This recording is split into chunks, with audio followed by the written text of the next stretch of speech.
ওরে তোমার আমার মা, ওরে তোমারে আমারে নিয়ে দুনিয়ার ভিতরে এত কষ্ট করলো, যখন নাকি তুমি আর আমি তোমার মায়ের গর্ভের ভিতরে ছিলাম রে ভাই।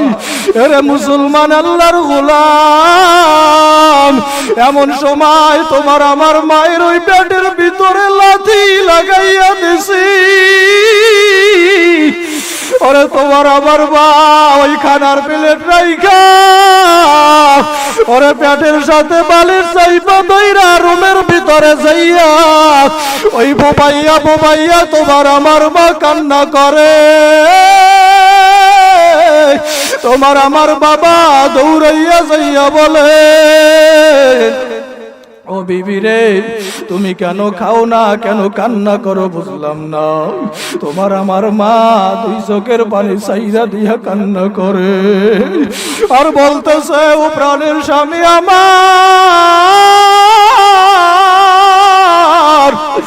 আমার এই গর্ভের সন্তান আমার পেটের ভিতরে লাথি লাগাইয়া দিছে, এই জন্যই আমি মা আমি আর বেদনার খানা খাইতে পারি না। ও স্বামী, সন্তান জন্ম দিতে যে এত কষ্ট, ও স্বামী আমার আগে আমি জানি না।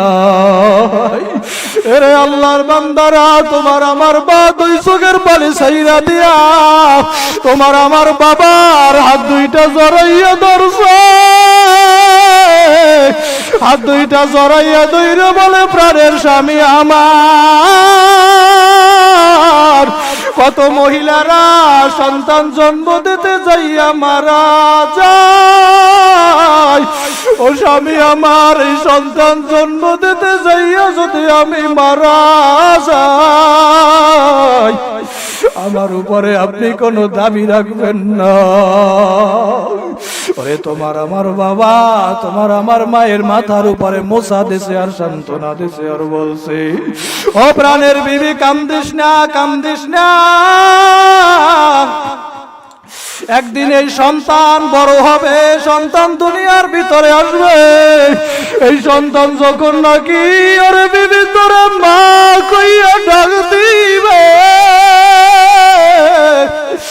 ও বিবি তোর কলিজাটা ঠান্ডা হইয়া যাবে।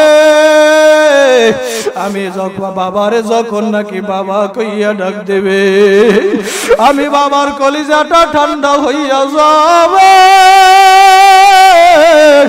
এরে আল্লাহর বান্দারা, ওই মা কত কষ্ট করিয়া ওরে তোমারে আমারে দুনিয়ার ভিতরে আনলো,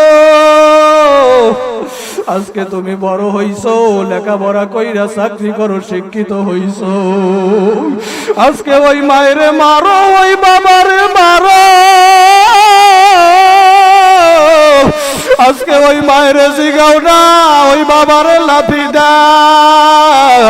ওরে কপাল পোড়া সন্তান, কেমন সন্তান হইছো, ওরে ওই মায়ের যদি একবার হারাইয়া